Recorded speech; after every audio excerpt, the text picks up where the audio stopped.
Wires tangled loose and frayed, screens glued in the hook once stayed. Code whisper secrets deep in the night. Tech warriors battle a fading light. Carey and Doug with the wisdom they bring. Sparks fly sharp like a pendulum swing. Through the noise, the truth they find. Fixing the world one bite at a time.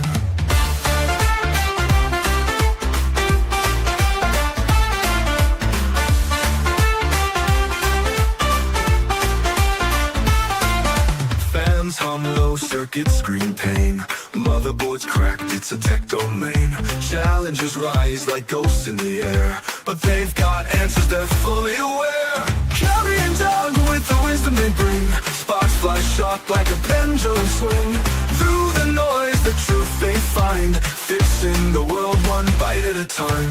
Carey and Doug with the wisdom they bring. Sparks fly sharp like a pendulum swing. Through the noise, the truth they find. Fixing the world one bite at a time.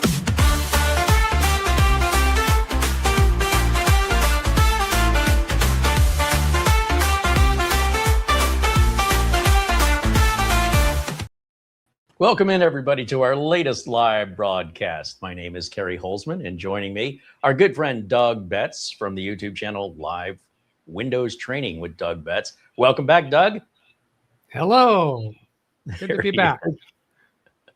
And today we're going to talk a bit about what it is to be a computer tech, as Doug and I have been for several decades, our different approaches, hence the boxing, because we don't always agree in the proper, I wouldn't want to say the proper way, our preferred way of going about a diagnostic and repair, but neither way is invalid. It's just a, what would we say? It's a style. It's a learned,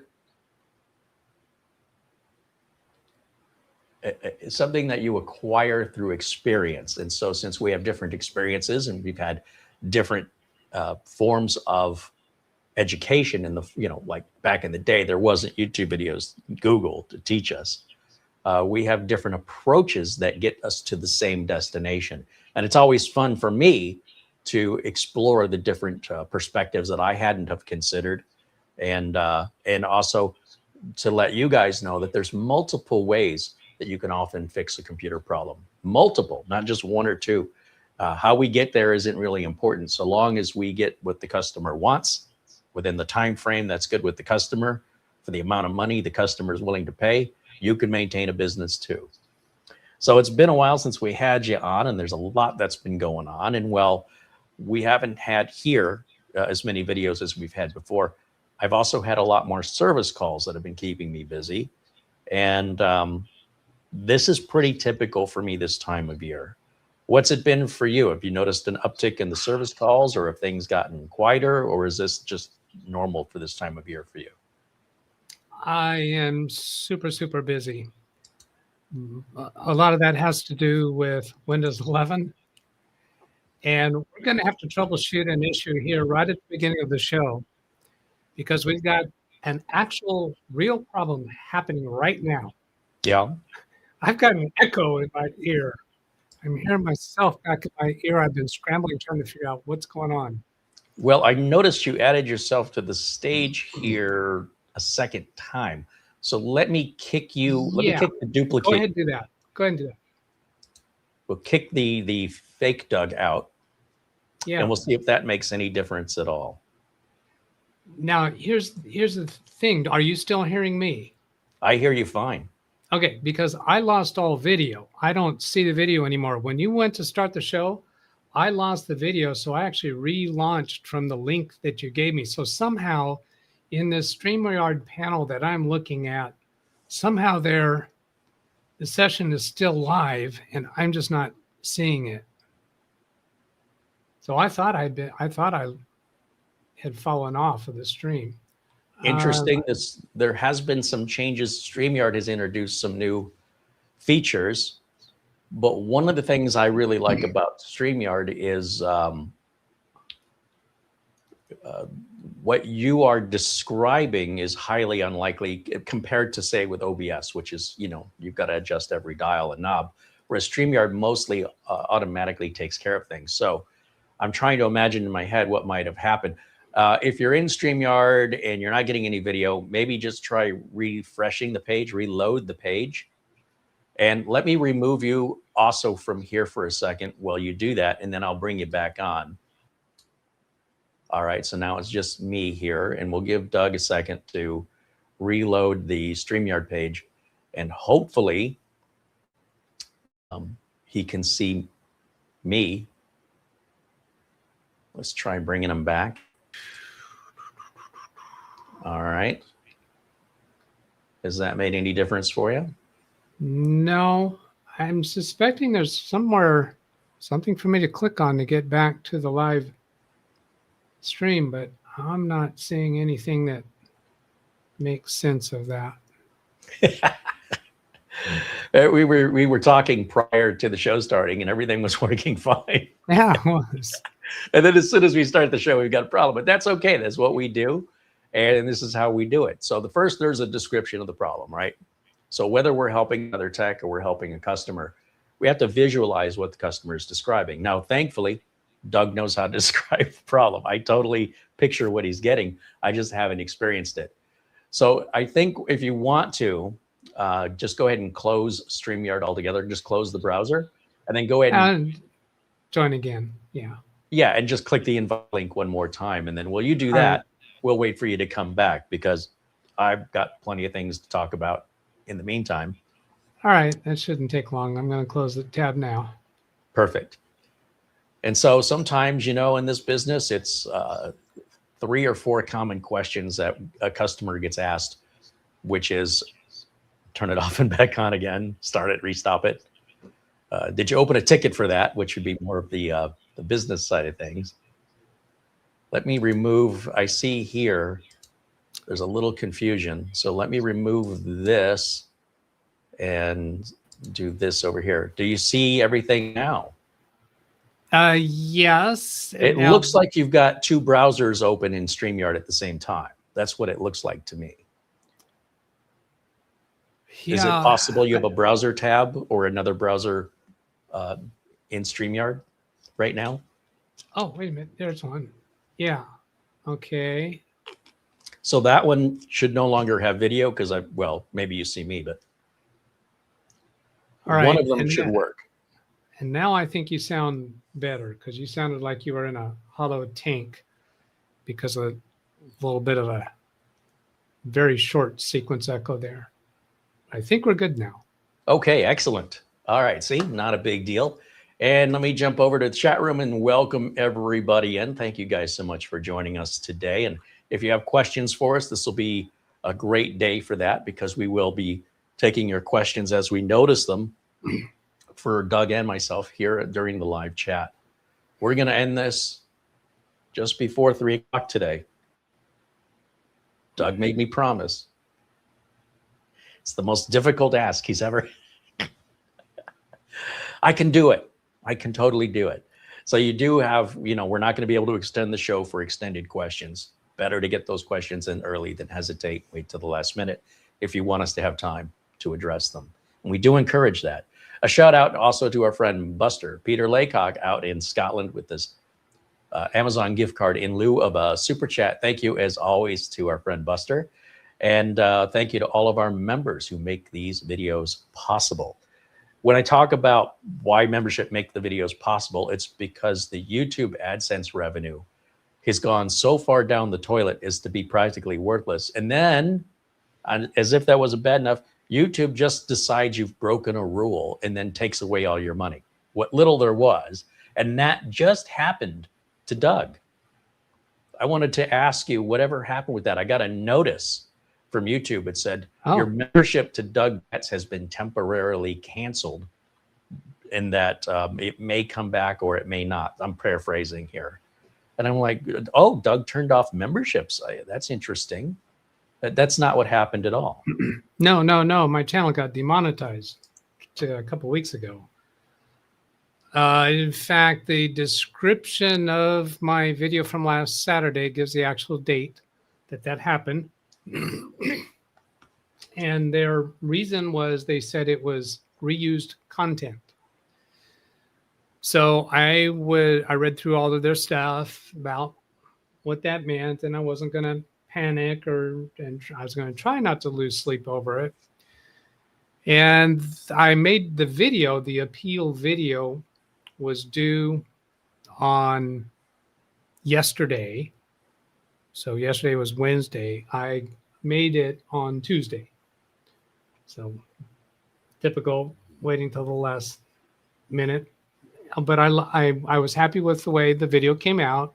It didn't take too long to make. It was limited to 5 minutes. The thing that took a long time is I had to do some editing to really crunch it down.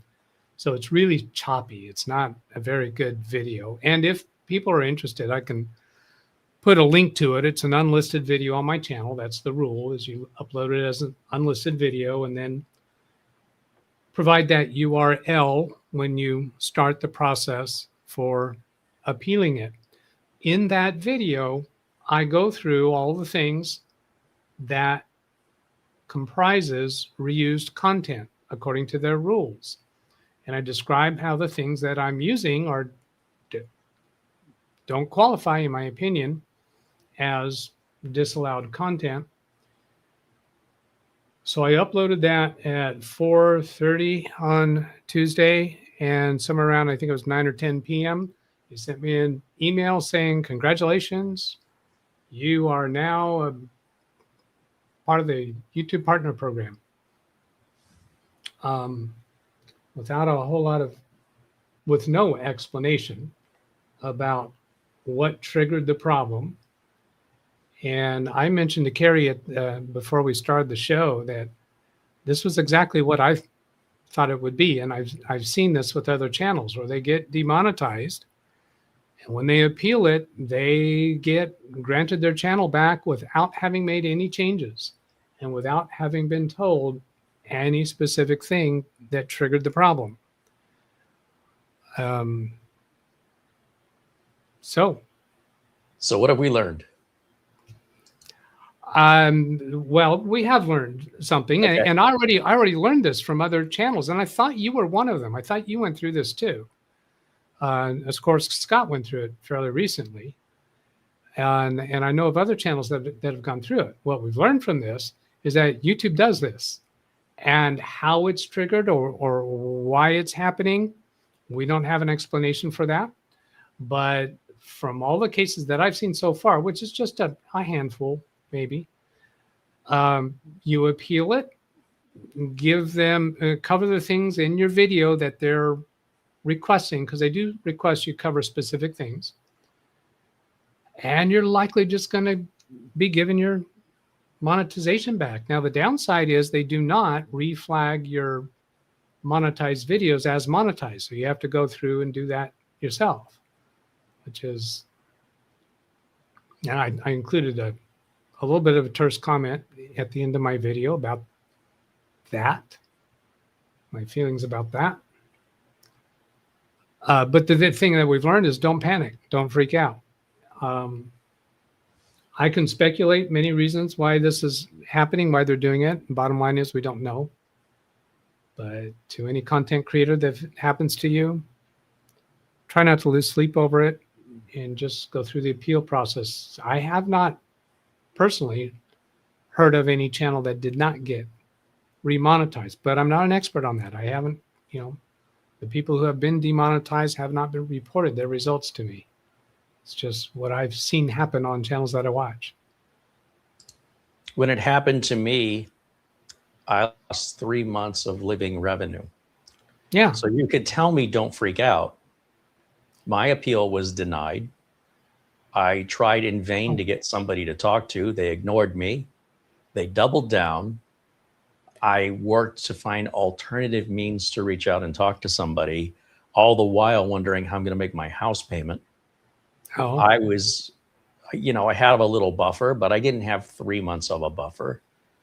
And I didn't know what to do. I was like, this is, because they not only stopped monetization from continuing, but they took the previous month's monetization. Right. Anything that hasn't been paid yet. Yeah. And that included super chats that were meant to go to the channel. They think of that as AdSense revenue, and they took that. Now, if they would have refunded it to the viewers, that'd be different. But no, they stole that money. Yeah. And it's like, if you're taking the ad revenue, I get it. But when you're taking the contributions versus, say, just refunding those contributions, and then when I fight and fight and fight, and I'm trying to reach out to all these different people in different departments, and I have to keep explaining it, and then finally I reach somebody who can fix it. I mean, this is going on 3 months of lost revenue. Imagine just being out of work for 3 months. So what I ended up doing was I made videos anyway, right? Because I didn't want to lose all my viewers, because they'd say, oh, channel's gone. So that by the time it gets fixed, assuming I can fix it, which was, totally unjust, that I don't have to then try and rebuild an audience. So I'm working for free for 3 months. And finally, YouTube, they say, the proper thing would be, we made a mistake and we apologize. We're going to reimburse you the money that we took, and we're going to put your channel back the way it was before we disabled your monetization. Instead of saying, we're sorry, we screwed up, we made a mistake, they say, congratulations. Upon further review, your channel qualifies. Well, yeah, of course, it always has. And we're going to give you back. It worked out to about 70% of what they took. And then I had to go through, like, I got that email, let's say 1 o'clock in the morning. No, sorry. I'm going to be distracted with this. If I let you get back. Did you just say they did give you 70% of the money? Yes. That was lost during that time? Okay. All right. So that means, obviously, I wasn't generating any revenue during this period. Right. But there was a built-in amount that I hadn't was generating. been paid yet. And in the last month that they hadn't yet paid, they didn't give me all of that. Like, if they would have never done this to me, I would have gotten 100% of that money. Right. But after they screwed up, and then I kind of pursued them on it. I said, where's all the previous month's revenue you took? And then on top of that, what about the current month? So I think what they did is they gave me the previous month, but they disqualified anything beyond that during this violation that never happened. Yeah. Anyway, so I complained about it some more, because this is just theft. It's just flat out theft. Yeah. No justification. There's no way to prove that I did anything to violate any rules. They won't tell me specifically what rule I broke. And then they say, you're demonetized for life. You can never again monetize on YouTube for the rest of your life. Not so much as a judge or jury. So anyway, YouTube recently announced that they're going to offer second chances now, which is like, really? Did that idea suddenly come to you 10 years after it should have? Am I a little bitter? So then they go, congratulations, upon further review. Finally, even though all those appeals I sent were denied, now I'm talking to a human. Now they look at it and they go, there's nothing violating here. I go, that's what I've been trying to tell you for 90 days. Well, congratulations. They don't say I was right. They don't say they were wrong. Just congratulations, upon further review, you do qualify for monetization. So I go back to my channel and look at it, and just like you, they have switched off monetization on every single video, and they didn't switch it back on. So that what they did is they enabled monetization for the channel, for me. Right. But all the individual videos, which at that time, I think I had 1,200 videos, each one of those was switched off manually for monetization. And there wasn't a bulk edit like we have now, where you can do 50 videos at a time and say, for all these videos, turn monetization on. I had to go through each video by hand. Now, what I want you to understand is, not you, but the audience, if I say, okay, that's fine, it's late at night, I'm going to go to bed, I'll do it tomorrow, I'm losing money immediately. So at 1 o'clock in the morning, I start going through every video one by one and turning monetization back on. And every second longer it takes me to do that is more money I'm losing. I need that monetization back on yesterday. So I'm up till 4 or 5 in the morning going through each video by hand, even though YouTube, the people that run YouTube, have a bulk tool. They click one button and your whole thing is demonetized. They did not return it to me in the condition that they took it, which I'm and it sounds like they did the same to you. They caused damage to your channel and said, oh, the damage was effectively was unjustifiable. So we have turned that switch back on. But in the meantime, you have to go through every one of your videos. And the longer it takes you to do that. Now, the difference between you and me is I'm relying on this revenue to pay my bills. So if you tell me, Carey, don't freak out, I'm like, do you have any idea what's at stake here? Like, I'm not sure you and I are coming from the same place on that, because I'm freaking out. You're right. That was insensitive terminology. I didn't know it was coming. I wasn't prepared for it. I didn't have a backup plan. It wasn't like they said, hey, if you don't take care of this issue within 30 days, they just, one day I woke up and said, you've been demonetized for life. And then I said, what are you talking about? And you know, this is wrong. And they said, no, it isn't. I said, it is wrong. And they said, no, it isn't. They denied me twice my appeal without any further explanation. And then everybody I tried to reach out to at that point at YouTube, all of my email contacts had gone, because YouTube rotates through employees like crazy. So the people I was talking to, they don't work there anymore. So I don't even know who to talk to anymore. And it was just a big sense of being robbed. It was like waking up one morning and your house has been emptied. So that's what it felt like. And it felt unjust. And I thought when it would be taken care of, my things would be returned to me. And most of my things were returned. And I still had a lot of cleanup work to do to the damage they caused. And they did not compensate me for their error, which means what discouragement do they have to just keep doing this unless there's some payment they have to make every time they screw up? That's usually the way the law works, right? In fairness, we screwed up. It's going to cost us out of our pocket. That's our motivation to do better. But they don't pay anything. They screwed up. I pay the price. You paid the price. You have to fix it. I have to fix it. And then they don't so much as even say we're sorry. They say congratulations. Ask me how I feel about that. Right. And this just goes to show, if you're a YouTube content creator and you're dealing with trolls and spammers and bots and troublemakers, one of the worst, most damaging things that you have to deal with as a YouTube content creator, and it will affect you, it will affect every single YouTube content creator, is YouTube will attack you at some point. And no one's immune from it, and nothing's preventing YouTube, because there's no consequence to YouTube.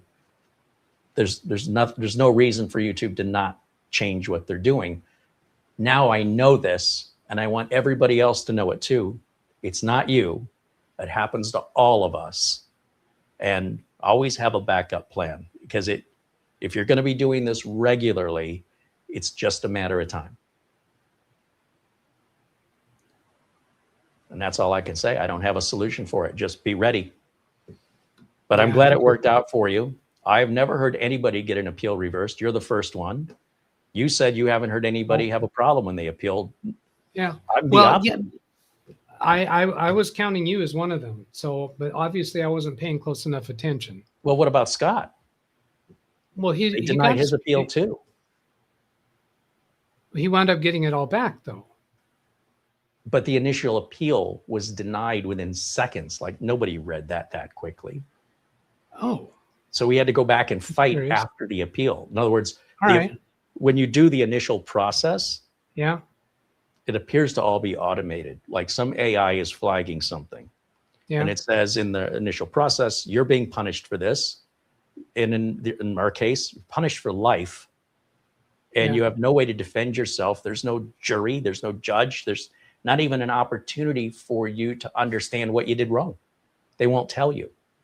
So you go, you broke our rules. Which one? Well, just read the rules. You figure it out.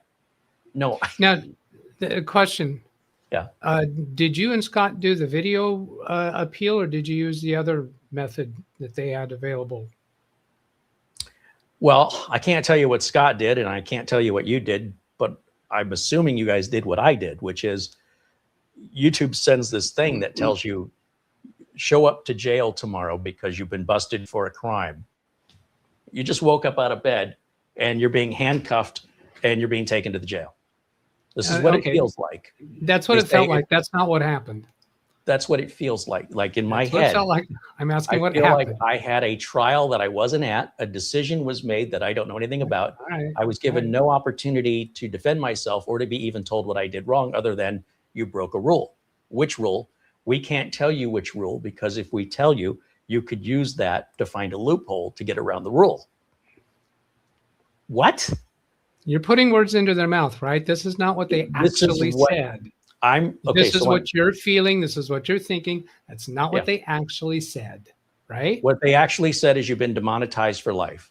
If you disagree with Okay. because of this, then you can appeal it. So I clicked the button to appeal it, which is Yeah. another email that goes back. And within seconds of sending that email, they said your appeal's been denied. So I sent another one, even though you're only supposed to send one. And they go, all decisions are final. There's no further decision, no further discussion. This matter is closed. No. And as far as like what did I do wrong? That they literally said, we cannot tell you, because if Okay. we told you, you could use that like to find a loophole. So I'm a bad guy. Here's the way I'm reading into it. I'm a bad person. I'm trying to scam YouTube.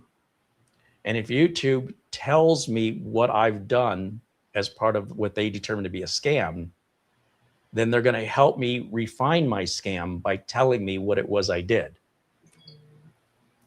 So I am a terrible person. I can't be trusted. And I am an enemy of YouTube, even though I've been making videos for over a decade at that time. And nobody at YouTube seemed to consider creator reputation. Like, is this a new creator? Is this a creator we've been having problems with in the past? Say you're a police officer and you're arresting somebody. Okay. Is this Okay. person- No. Come on. Time out. All right. This is not being productive. You're venting. Sorry. Okay. I need to get to something productive here. Okay, fair enough. The answer to my question then is no. Correct? Did you do a video appeal? A video appeal? Yeah, where you make a video to appeal the demonetization. They never heard didn't of that. have it. They maybe didn't have that then. So I think they have changed their systems. They're still horribly flawed. But another piece that came up when I was going through it is I had the choice, it gave me commitments from their part about how many days that they would respond based upon what type of a appeal that I did. And one of the things that they had in that section, and I captured all this on video in case I need to make use of it, is if your channel has been demonetized, then you can do this, this, and this. If you have received a notification that your channel is scheduled to be demonetized, then here's how to appeal that before it actually gets demonetized. Now, I would have far preferred to have that, because Sure. that would have been before changing all the flags. So I'm deducing that they didn't have video appeals at the time that you were going through this. I didn't even hear such a thing until you told me just now. Yeah, well, I actually have the video that I made as an unlisted video on my channel, and I'm willing to put a link into the description of today's video for anyone who wants to see it. So is it I'm not just, going to. how is that different from an email response? Like, I don't understand. They want to see my production. They want to see behind the scenes. They want to see how I produce my video. Now, I think one of the reasons for doing it as a video is if they are, when they say reuse content, which is what I was accused of. Now, that might have made the difference because I was accused of reuse content. That could mean that somebody else has been swiping my content and publishing it as theirs and then reported me as the phony. So by showing them my studio, I walked back here and opened the door to Big Beast Build, opened the door to my cabinet to prove that this is not a virtual background. That this is actually where I'm making the video. So My crime that I was falsely accused of and if you know what this means, please tell me. Because to this day, I still don't know what it is, and they still won't explain it. My channel was demonetized for life without any warning, and it was for invalid click activity. Okay. What is that? My first assumption is that that is automated computers that are clicking to watch your video to artificially boost your view count. Why am I responsible for somebody doing, like, if I wanted to shut down your channel? Right. Absolutely. Absolutely. That would be it's wrong of them to do that. But your question to me is, what does that mean? Yeah. And that's what I think that means. Now they're presuming that you're the guilty party. And perhaps they've learned their lesson that that is not the case. Maybe they're not doing that anymore. Maybe they are.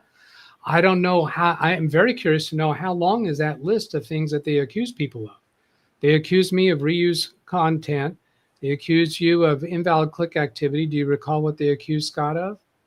With Scott, they accused him of showing dangerous activity on his channel. Oh, that's right. Dangerous or harmful. Right.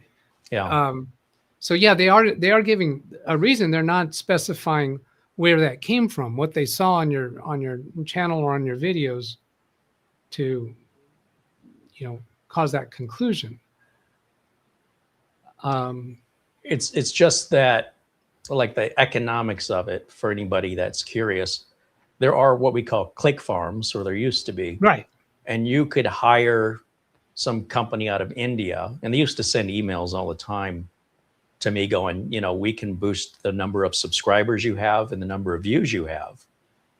But it would cost 5 times more, at least at that time, than what you're going to earn from YouTube to do that.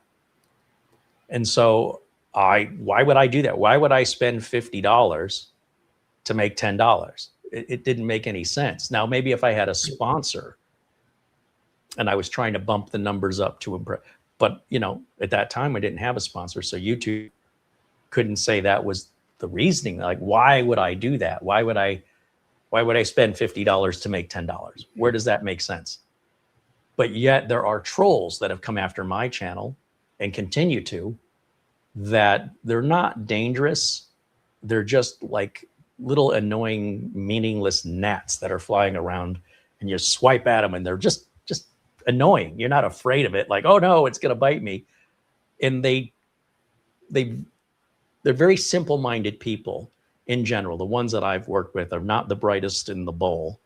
And it wouldn't surprise me if one of those trolls, especially during the time when I was fighting with, when Linus Tech Tips channel came after me.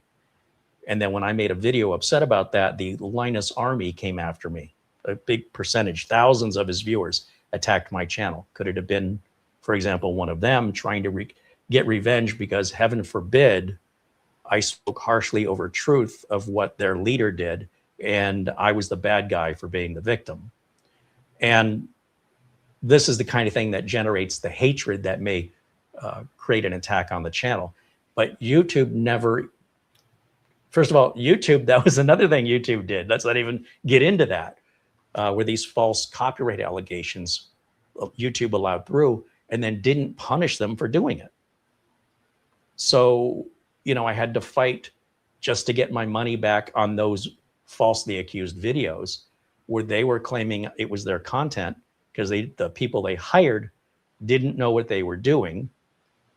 And I told them that's probably what's happening, and they denied it. They said YouTube did it. They lied to their audience.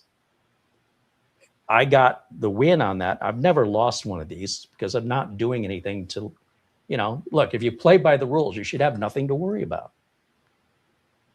And yet at the same time, the people who are breaking the rules, they're not being punished by YouTube. So they just continue on indefinitely, as far as I can tell.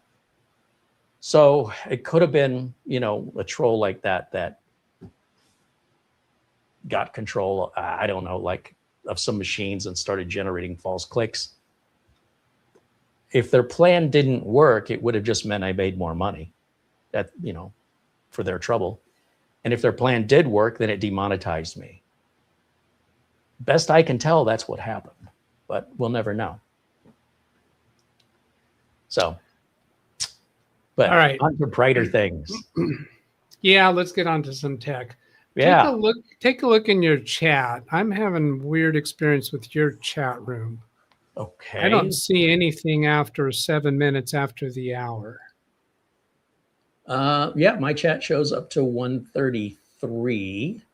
All right. Are you looking at the top of the chat in StreamYard? It says live or starred. Oh, I'm looking at your actual YouTube broadcast. I'm not looking in StreamYard. I'm not looking at my YouTube broadcast. Let me pull that up real quick. In StreamYard, I see mine.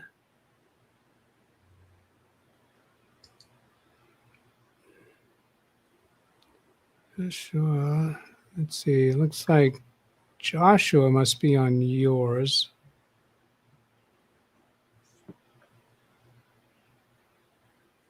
Oh, the chat room in StreamYard is color coded, right?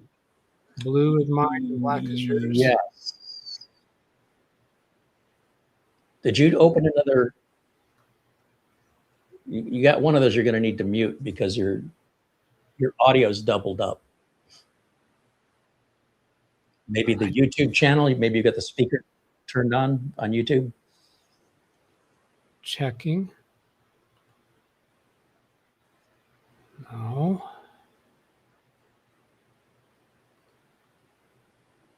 Do these guys know what they're doing? Got that muted. You're hearing me twice. I'm hearing everything normal. It seems like that just, hold on, maybe it's me. You know what? It's me. It's you. When I opened up YouTube to look at the chat, my speaker on YouTube was open. That's where it was coming from me. See how you do that, YouTube? See how you accept responsibility? And never mind. Right. We dropped that, right? Right. Hold on. Let me just kick that dead horse one more time just to be sure. Yeah, I still don't. When I look at YouTube, your channel, I'm not seeing all the chat, and I've refreshed it, I've closed it, I reopened it. So I don't know what's going on there. I'll let it go. Oh, I'm not even on my YouTube. I'm on your YouTube because you're restreaming. Oh, I see. So let me. And your YouTube is showing vertical format. There should be two different streams, one vertical and one horizontal. So somebody said that. Yeah. Because that was the thing, we were just something new that. All right. I'll go to your channel live. I'm trying to tell how you. Yeah, that's right. So I was looking at the vertical one. The vertical one didn't have many chat messages. I see. The horizontal one, landscape, I'll bet does. There we go. Thank you to Rick Lakes, a $15 super chat from our good friend Rick Lakes there in our chat room.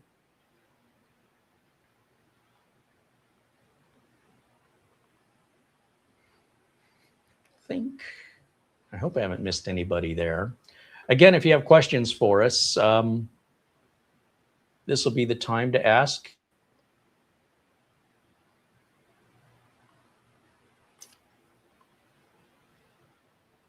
Mark Gain says to check my email. Let me check my email real quick.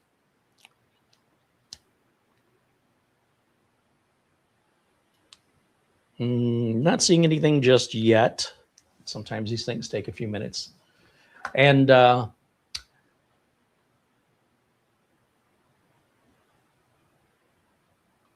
did you have something, Doug? No, just thank you to Zvi. Said congratulations for my channel monetization.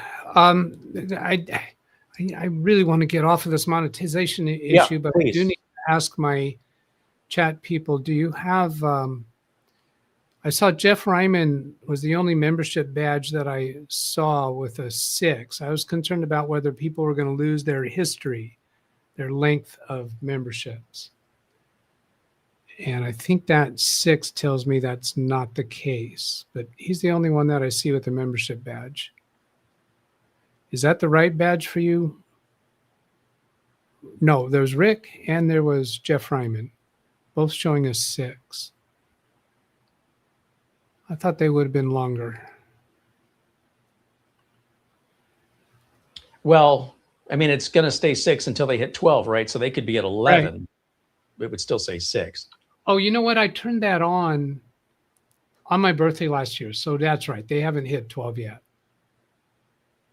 I know when I renew, or when somebody in my chat renews, it'll tell me which month they're on. It'll say, you know, now a member for 42 months or something. Even though I don't have a 42, it'll still say 36. Yeah, I don't think that's actually them renewing. I think that's them choosing the thing to show their membership length. I don't think that's Maybe. automated. I think I'd have to look at my membership on your channel to see what it says, because I don't usually pay attention to that stuff. Yeah, well, let me see if I can trigger that myself. Somebody else might beat me to it. Got so many windows over here. Which one? This one is yours. So if I hit, yeah, free member milestone chat. So when I click this, it should do that thing that you've been calling renews. And it's not a renewal, it's just clicking this option. So in the chat, I see Charlie Purdy. So unless I'm looking at this incorrectly, it says, there's no message. It just says Charlie Purdy, now a member, 17 months. And then you should see you're mine. saying that they can, oops, I got it. Yeah, they can just do that at any time. Oh, I didn't know that. Here's live Windows training with Doug Betts, now a member for 42 months. So you just did that now? Yeah, it doesn't say now a member. It's just saying I'm a member for 42 months. So it's I not didn't know renewal. you could do that. Yeah. It's in the same place where super stickers, super chat, and then below that is the other option, and it's not showing on my screen right now. Why? Maybe it's not letting me do another one this soon. Yeah, you click on the dollar symbol, and then there's super sticker, super chat, and below that, there's the option to show your membership status, called something like that. Okay. Good to know. I have learned something new today. Yeah. So you should be able to sleep well tonight. Doggone it. Okay, so I got that NAS implemented at client's office, the one that you sent me, and it's on loan to them. I'm presuming it all works out, and so far it's all looking good.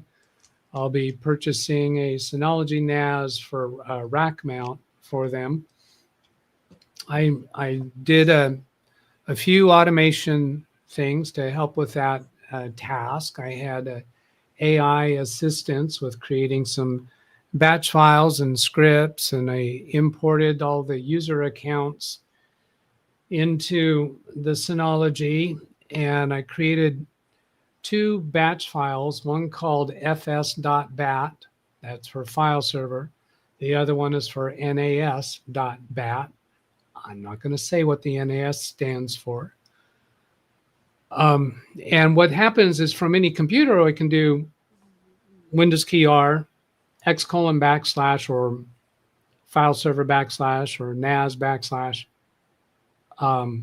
fs.bat to remap the drives to point to the file server, or nas.bat to remap the drives to point to the NAS. So this was going to give me an easy way to abort back if I needed to. And this also helped for testing to go back and forth. Once I did all that over the Thanksgiving holiday weekend.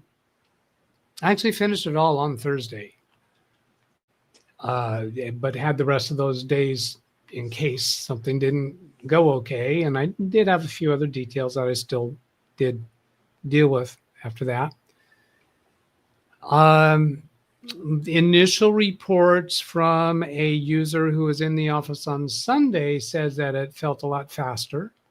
I have not talked to anybody else since then, but they've been working Monday, Tuesday, Wednesday, and today off of the NAS, and I haven't had any complaints other than 2 computers that I missed. I didn't actually miss the computer, but it was a computer that had 2 users, and I neglected to change the drive mapping for the second user. Now, so once I had everything set up before their staff came back in, then my first technique was to disable the server service on the file server to prevent somebody from accidentally accessing files on the file server. Then I discovered I can't do that because I had one multi-user software that was based on the file server. So they needed to get to that third share on that file server in order to use that program. Now there's no data on that share. So it's not adding more data to the server, but that's just where the server manages that multi-user program. So I disabled the 2 shares that I don't want them to have access to. Not disable, I didn't disable them. What I did is for the everyone group, I denied permissions. So the shares still exist. You can still browse through the network and see the name of the shares. You just can't access any files on that because it's denied for the everyone group. Then that allows them to still get to the share that they need to get to. Then another piece that I automated was I used Robocopy. I had AI assistants for creating the scripts to do the bulk copy to the NAS and then have incremental copies after that. So I had the bulk copy accomplished the weekend prior to Thanksgiving weekend, and then I was able to just update it as they continued working. So the final update was on Thursday morning. That's probably a fair enough rundown of how that went. And just for full disclosure, you hadn't had any experience with a NAS before. This is your first This is my first. You're kind of feeling it out and seeing if this is going to work for you. And so Yeah. far, sounds like things are looking promising and that there may be more NASs for you and your clients in the future. Yeah, certainly. Yeah. When it makes sense. Now, this multi-user program requires a server operating system. We have 3 multi-user programs there. One requires a 2 of them require a Windows operating system. This office has 2 servers. One's called file server, the other's called comm server for communications. It used to be the server that made our connection to a branch office in another town. And so each of those have a multi-user program that requires a server operating system. The third multi-user software can actually run from a workstation, doesn't need a server operating system. So my end game for that is that we'll eventually buy a low-end server that just is present for that purpose, for doing that, managing those multi-user software. Now, the one that's on the file server now that I told you I had to give them access back to that, I can't move that to the other. That has to be installed by the technical support of that software. I've been on the phone with them and connected remotely and watched through what they did. I thought, oh my gosh, no, I'm not going to attempt to do that. Just let them do that. Yeah, there are some programs, certainly that I've encountered, that actually require the server. But what I will do is pretty much everything but one program. Can be in most cases, when I deal with a client who even has a real need for the server, we still keep the server for that one program. But at least if something happens to the server, where everything used to be on it, the entire office goes down. Now we kind of spread it out a little bit. That gives us a little more redundancy. It spreads the bandwidth out between, say, the NAS and the server, so it's not so burdened with so many data requests from everything.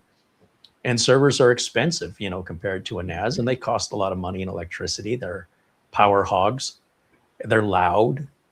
And so anything we can do to reduce dependency on a server for my clients saves them money. It saves them headaches. It saves me support calls. And NASs have been my magic sauce for a long time now. And I was super excited to, you know, it's one thing for me to describe to you what a NAS is, but better to put it into your hands, because everybody's needs are different, right? What your clients, I have no idea what your clients need. You do. So only you can determine if a NAS would be useful or a complete waste of time. And in my mind, like, they can always be useful, but until I have any evidence otherwise, I'm like, well, give me a scenario where this isn't useful. And that is one scenario, which, you know, I've conveniently forgotten that, yes, sometimes we do leave the server specifically for one program. Now, you and I, we bill and we set up our businesses differently. And my thing is, I want to manage the entire IT infrastructure. I want control of it. I want to know what's going on. I want to know all the passwords. I don't want anybody making any changes, and I can control it. That's a big thing with me. If I can control it, then anytime there's a problem, it's my fault. But after upgrading the final person at this office from Windows 10 to Windows 11, which required a whole new computer, copied all their data off. I didn't clone their old computer. It was already 10 years old. So I'm like, let's just start fresh. We'll put Microsoft Office back on it, get it reconfigured on the network, Windows 11, all new hardware, and just rebuilt the old, what was in the old case. Kept the old power supply, kept the old CD, DVD drive that they wanted to keep. Delivered it. I thought, okay, I've double checked everything. They should be ready to go on Monday morning, and I shouldn't get any calls. I got a call. And they said, look, everything's great, but we're missing some printers. I connect remotely. I add the printers. My bad. Okay. The next day I get another call. Everything's great, but we used to have Quicken on this machine. And I don't know where it came from and how it got there. I said, you guys did that around me. Nobody asked me ever in the history I've been working for this company to provide a solution or to be included in a discussion that would resolve in me recommending Quicken. So I don't know where you guys got Quicken from, but wherever you got it from, you need to go and get it again and do what you did last time. Well, I hear, you know, this is really important. We're the only two people in the office that use it. I go, okay. Usually when you call me, I can answer your questions right away because I maintain your infrastructure. But when you guys do things without including me, I'm still going to help you, but I'm going to be guessing now. So more than likely, you bought Quicken at some point in the past. Do you remember that? Well, I remember we had a box with a CD. That would have been a long time ago. Didn't you get any emails from Quicken to renew it? Well, let me search my email. Oh, yes, I see. We renewed it like in August. Okay, so that email should have a link, right? Or if you can't find the email, you just log into Quicken. You'll have an account. So she does that, and she's like, I don't know what the password is. I can wait. So the third attempt, she gets the password right. I go, okay, now look at your purchase history. Do you see Quicken? Yes. Does it have a download link? Yes. Well, that's, I guess, how you got it. And so you'll just do that again on the new machine. Oh, I think I got it from here. Thank you. No problem. No problem. So I think, should I make a note of this? And then I don't, because it's like, this was done. This will come up again at some point, and I'm going to just go right past this whole thing again. So about a couple days later, they call me again. And this time they say, we got a new, they do a lot of mailings, right? So they have one of those postal, you ever seen those like Pitney Bowes? Sure. Okay. Well, I only have one client that has one of these things. They put it in, it's probably 8 years ago, and it wouldn't connect to the Wi-Fi. And I said, there's nothing wrong with your Wi-Fi. I don't know anything about this Pitney Bowes. No one told me you were going to buy it. No one asked me for it. And now you're calling me going, we bought this thing. We never talked to you about it. And now we need help getting it to work. I don't know what it is. I don't know how it works. Okay, so the whole point of being an MSP is I can answer your questions right away. But I'm not saying I'm not going to help you, but this is a surprise to me. So hold on. Give me the make and model. Let me Google this while I've got you on the phone. So we go through the process, and I'm like, I don't know why it won't get on the Wi-Fi. The Wi-Fi works. You're going to have to call Pitney Bowes.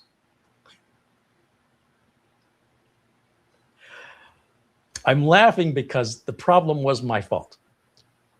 When I put a router in for these folks, they didn't want Wi-Fi. So I bought a cheap Linksys router that has a portal to get on the Wi-Fi. You don't just put in the SSID and the password. You go to the router, just like a hotel. You put a password on the router page that pops up. Then it authorizes you on the Wi-Fi. Well, the Pitney Bowes machine isn't. It can't talk to the portal. Right. It needs an SSID and password. So it's not connecting. Okay, so two things. Now you've got a Pitney Bowes machine that you never told me about that you want to put on Wi-Fi, but you always told me you didn't want Wi-Fi in your office. And that changed after their employees got these and they didn't want to use their personal data. And not only did they turn the Wi-Fi on, but they were sharing it with the business next door because they're all friends. Okay. Well, if I would have known that, I would have changed that router out. But the reason I left it with the portal, because I hated that portal, they're not using the Wi-Fi. So why fix something that ain't broke? So I ended up changing the router. So a traditional non-portal Wi-Fi, and then that fixed the Pitney Bowes machine. Last I heard of it, so 8 years goes by, they call me, they go, we got a new postal machine. This one's made by some company. It's not Pitney Bowes. It's some other company I've never heard of. And we called them and it won't connect. We plugged it into an Ethernet cable. We asked about Wi-Fi, but it's like a thing you have to buy that plugs in. It's like an external Wi-Fi box and like an access point. She says, that seems too complicated. We'll just plug it in. But when we plug it in, it won't connect. Their support says it sounds like our firewall is blocking it. I'm like, well, you guys had your router changed out by some other guy. You never told me about it. It's a Ubiquity router that's locked me out of full admin.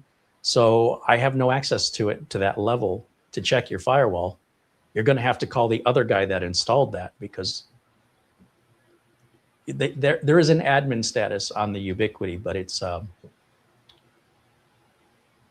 like limited. There's what I need is owner status, but there can only be one owner, and he won't surrender it to me. I said, you're going to have to call him because I didn't put that in. You guys, he took my old router out. He changed the entire IP. Every printer went down. You guys called me to fix all this. He didn't talk to me. He didn't communicate with me. And I want to be helpful. I don't want to be difficult, but I don't know what I'm supposed to do now. You've tied my hands. But let's just try something. I go, give me the make and model of this postage machine. I Google it, same as I go, just go over to where the copy machine is. Isn't that where your old post machine is?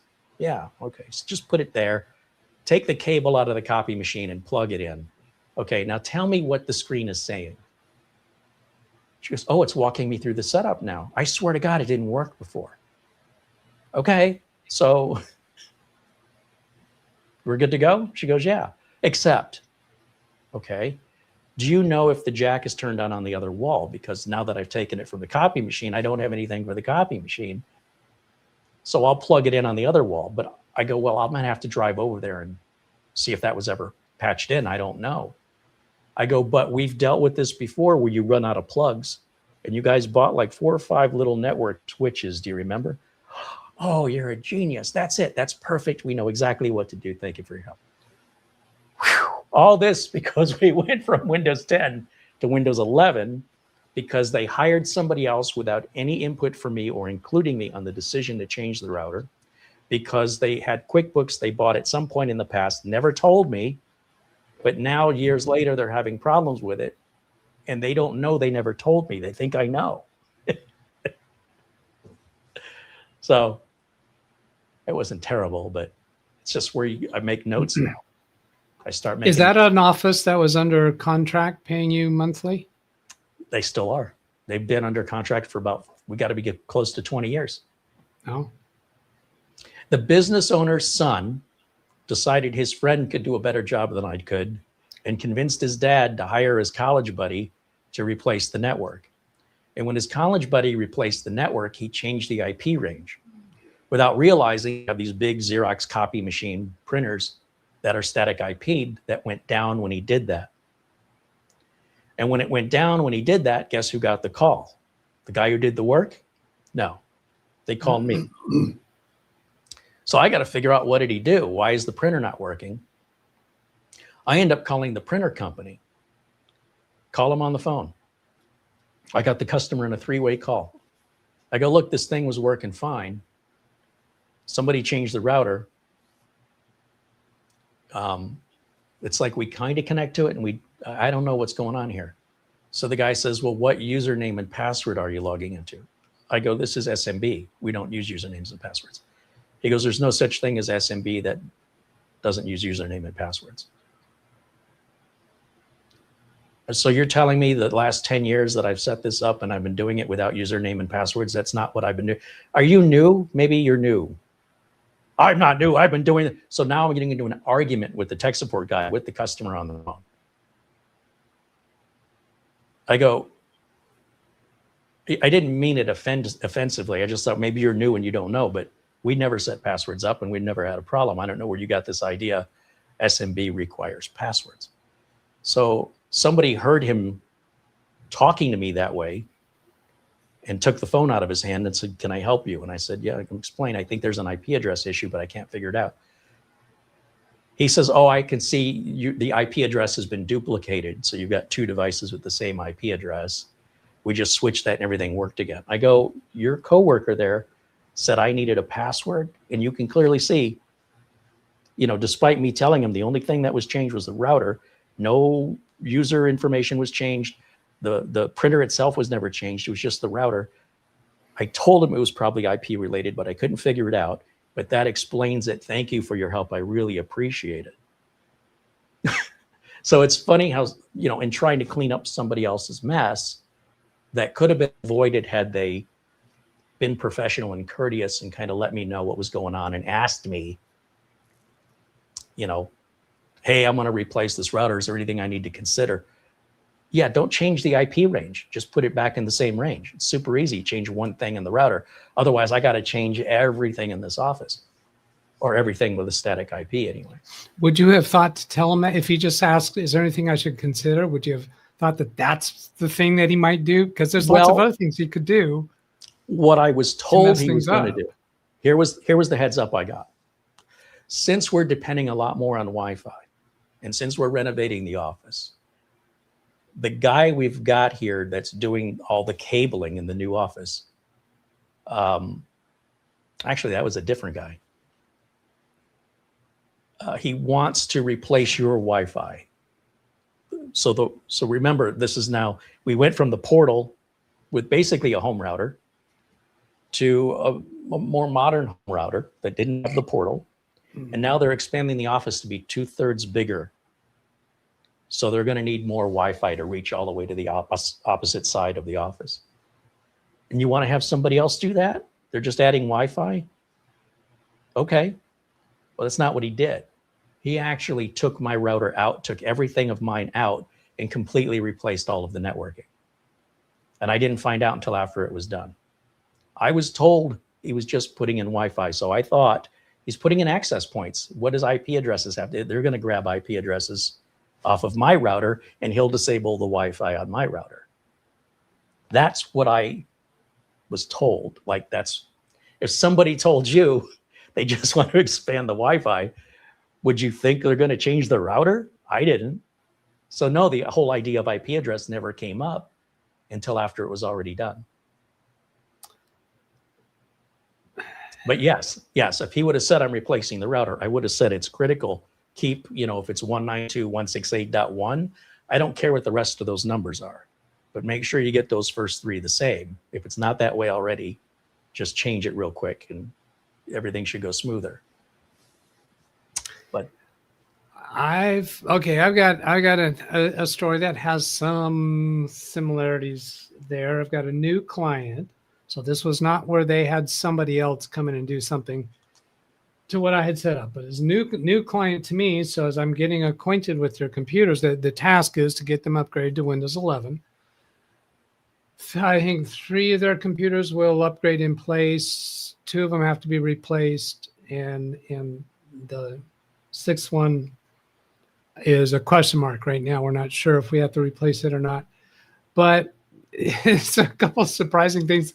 This makes a different twist that I haven't come across before. I realized pretty quickly that they were all signing in with a Microsoft account, and I'm fine with that.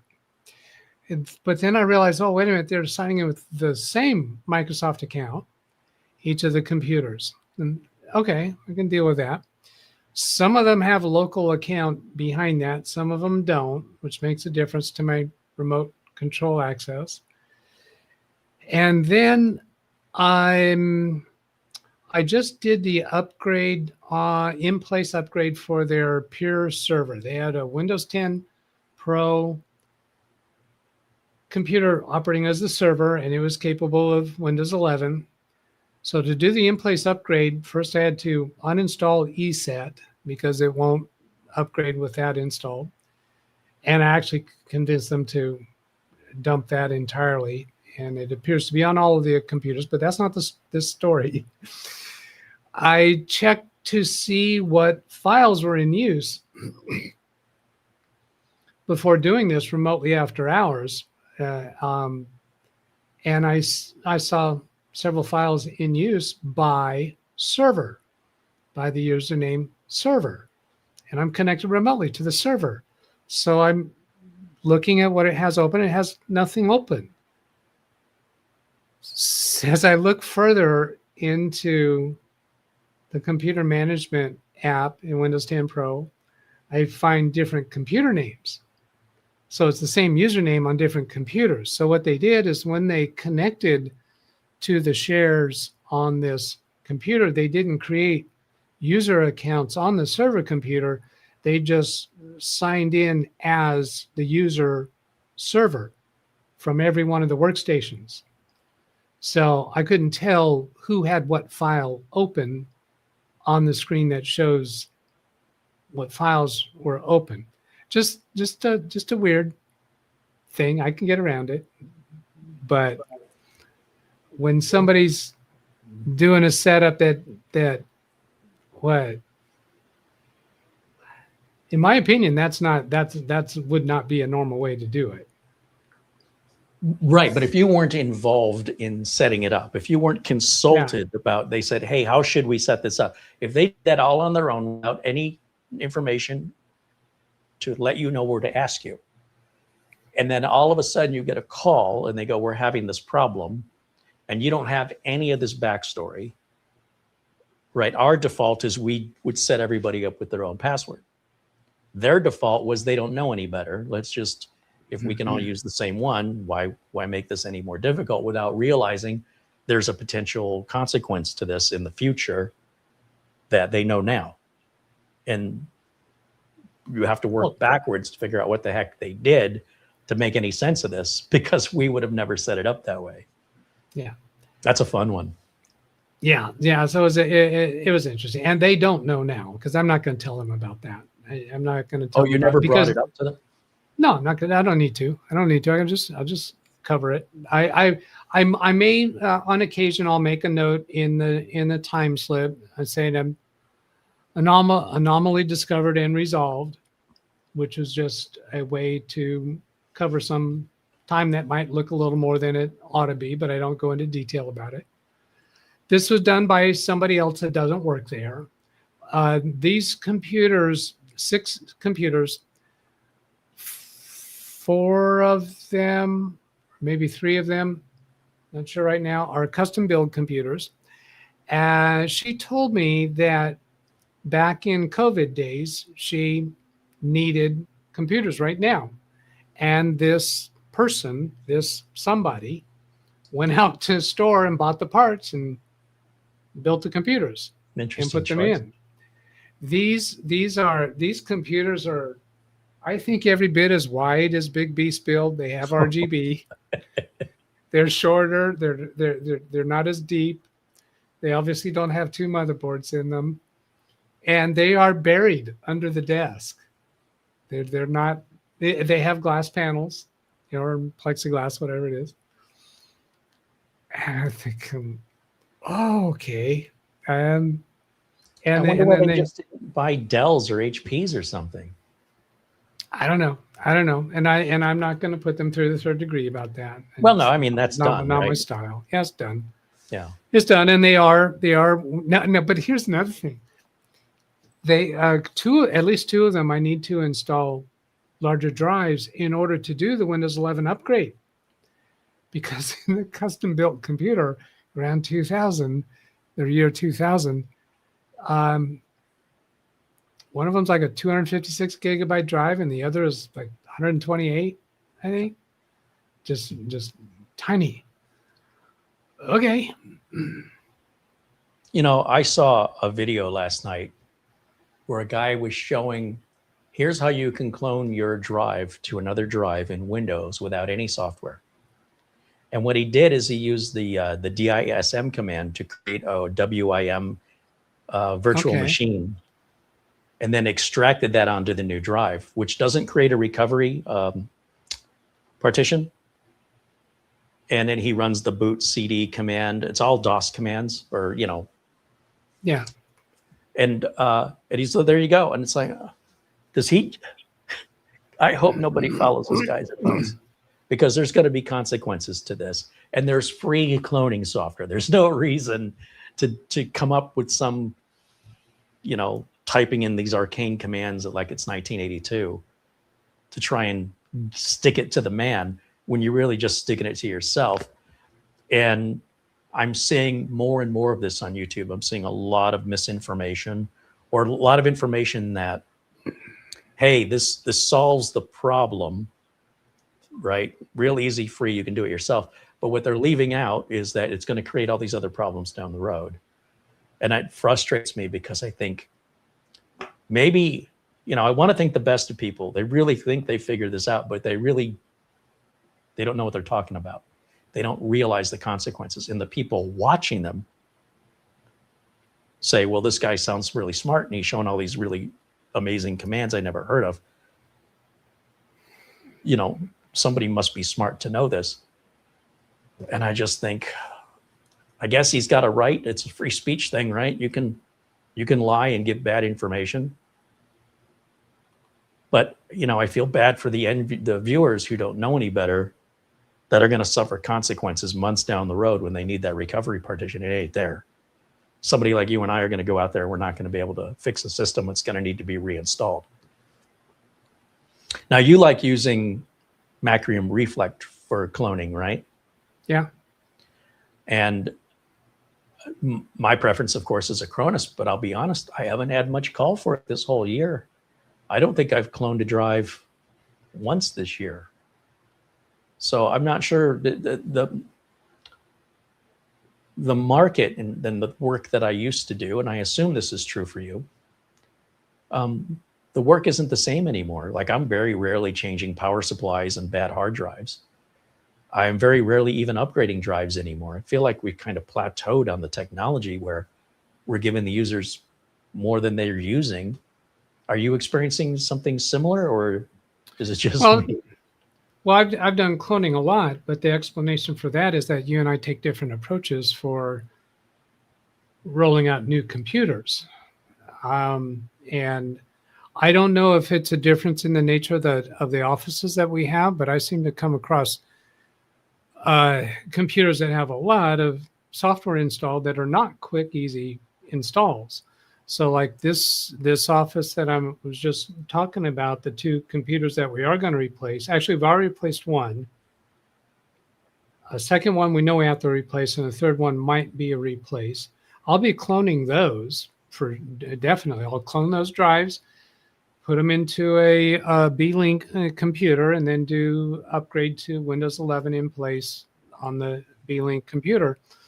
And I did that on one of their computers and got them back up and running really, really quick. I did not have to figure out, what are you using for remote connecting? Who's remote connected? What printers? What documents? Where your stuff stored? I didn't have to learn much of anything about their setup. This was on day one when I first went into their office that I was able to go ahead and I did take that computer and do the clone operation, come back the next day with a computer. We turn it on and boom, everything is working. No reactivations on any of that software was No, not a problem at all. And I have actually spoken with some of the vertical market software manufacturers that I deal with, asking them, am I going to run into a problem with that? And they say, no, it's all contained within the registry. You do a clone operation, it's going to work fine, should work fine. So, and I have others that are in the near future that I'll be doing the same thing with. Now, I have one this morning that called a drive, a computer in a boot loop. And my first reaction is, well, I'm going to have to come pick it up. And then after I hung up with him, I said, wait a minute, I don't need to pick that up. I already have the replacement computer for that station here. And that computer is connected to OneDrive. I signed into the OneDrive account here, verified that the files that were the most recent files in OneDrive had the date and timestamp of when they reported the computer to have crashed. So we have fully current. All I have to do on that computer is Windows updates and install Microsoft 365. And that computer has no other software. It has a custom program that I designed in Access, but that's also on OneDrive.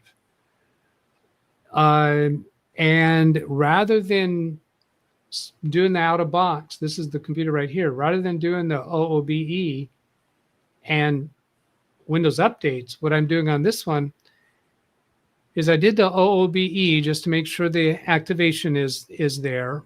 And it really appears that I don't even need to do that on these B-Link computers. And then restore. Right now that it's actually waiting for me to hit the continue button to restore an image from the computer that I described a few minutes ago, where on day one in their office, I did a clone and brought in the new computer. Well, on that computer, I did the OOBE and all the Windows updates. These B-Link computers take a long time to do the initial updates after out-of-box experience. So I knew that one was initialized with a user account of user and no password. So there's nothing specific to the other client. But I made an image backup after having done the Windows updates. So I'm restoring that to this computer. I don't have to change the SID, but I'm going to, because I bought the software to do that. It's very quick and easy to do. Mm-hmm. So that just saves me a lot. So my point there, what I was getting to, is that I don't always do cloning of the old computer. It depends upon the circumstances. The 6-user office that I'm going to have to replace 3 or 4 of the computers, they have about 6 different versions, different editions of QuickBooks on those computers. They have some standalone, they have some Accountant Enterprise, they have different versions of Accountant Enterprise that they want to keep the various versions. I'm not sure why that is, although I think I know. And they have some other specialty software, and I don't know a lot about this office yet. Their printer configurations, their sharing configurations, their drive mapping configurations. It's just so easy to do a clone operation. Now, when I'm taking it from an existing computer to the B-Link, I do also have to import the B-Link drivers, but I've already got those exported. So it's just importing them. That takes a little while for the computer to do that.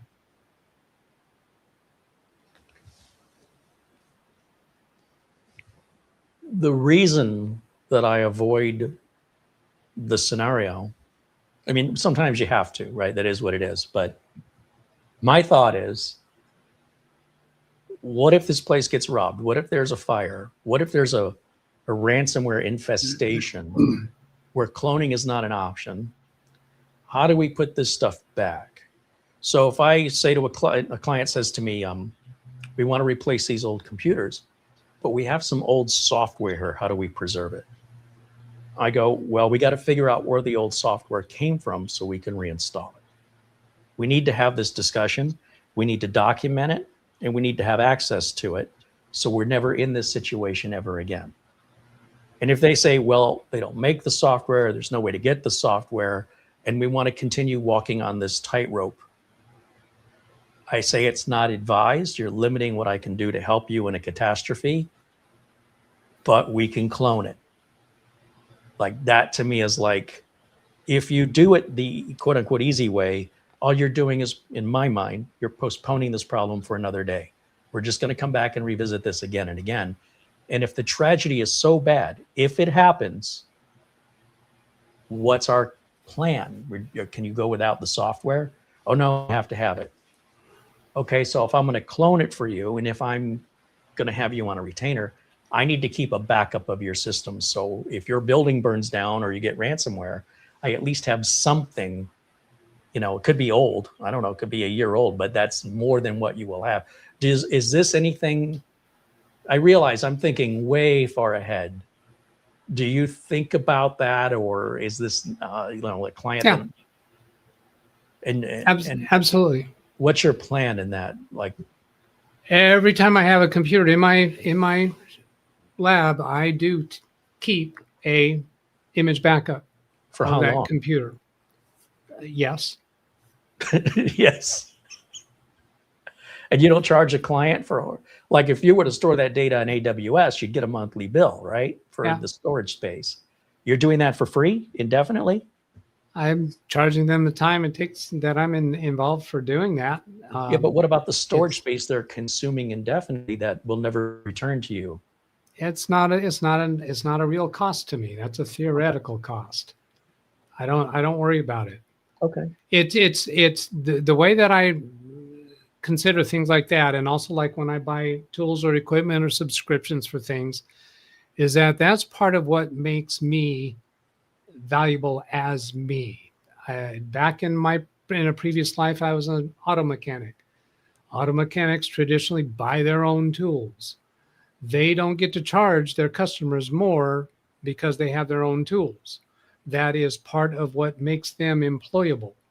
They're expected to have their own tools. When they're hired by their employer, they're coming with their tools. They're going to get a higher rate of pay, but it's the rate of pay for them because they're not just a person. They are a person with their knowledge, their skills, their experience, and whatever equipment they have that makes them them.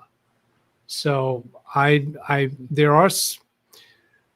have contemplated, and at times I have charged specifically for some elements that I might buy something for one-time use for a client, and it's not going to be part of my arsenal. But as far as how I charge to cover my remote access software, which is like, what, I don't know, $1,500-$1,600 a year, I think. That's covered by me doing the remote support that I do and the time that I charge for that. I don't give them a specific additional charge for that. Well, I guess this isn't so much like, for me, it's not a tool. I agree with you. I have my own tools, including software tools, whether it's Macrine, Reflector, or Acronis. That's the cost of doing business. I had a client once, I'll paint a scenario here, brought me a laptop and needed a drive replaced, and I cloned her drive, probably a mechanical to an SSD, gave her the laptop back. I've seen her maybe twice, 4 years. So I was familiar with her, but not a regular customer or anything. And And I tell my customers, if anything happens to this computer, I want you to know I am going to keep the image backup for 30 days, unless you're not okay with that. Because if I get robbed or something happens and someone steals that drive, now I'm responsible for your data leaking out. So I want you to know that I will maintain this for 30 days just to make sure the new drive is fine, right? And after that, I need to delete it to make room for the next customer. So I don't have to keep buying bigger drives and then try and figure out where the hell is it if I ever need it, and remove that liability for something that I'm not getting paid or compensated for beyond those 30 days. This is just a decision I made. So 2 or 3 years later, this customer says, do you still have that backup you made of my system?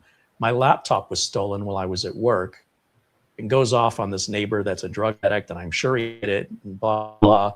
And my son had died, and those are the last pictures I have of him, and I go, I don't, after 30 days, and I'll be honest, I don't wait till day 30th, but the next time I do a backup, if I see old backups in there, I need to free some space up to make room for the current customer. If it's been more than 30 days, that's when I delete it. And I think, wouldn't it have been great if I could have said, yes, I still have your backup from 2 or 3 years ago, since the last time we talked? Wouldn't that, from her perspective, be amazing? But you didn't pay me to store that. You know, I can't go and take stuff over to the storage facility without paying a monthly fee, whether it's data or a couch. So why would I do that for free, other than cover my own butt, if you will? And then I thought, this is how jaded I've become. I wouldn't be surprised that if I had done that and brought everything back for her, that she wouldn't have sued me for illegally holding onto her data without her consent. Like, okay. I'm hearing this stuff on the news. I've never experienced it, so I'm a little paranoid about it.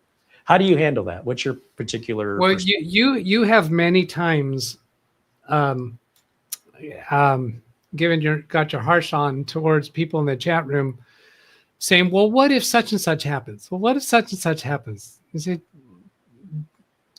if it happens, then deal with it then. That's an imaginary thing that I don't see happening. And even if it did happen, there's no law against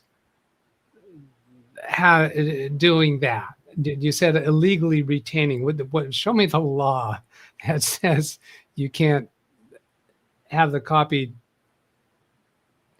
holding on to it for the benefit of the client. You're not accessing it. You're not doing anything with it. So yeah, no, I don't worry about what if scenarios. When things start being a problem, then I'll take measures. In saying that, somebody's going to take that to an extreme. Well, that means Doug doesn't do X, Y, Z. You know, I do the backups. I do offsite backups. I don't do offsite backups for every computer. It's the ones that are important, that have the data. I feel like maybe I've lost the point of your question.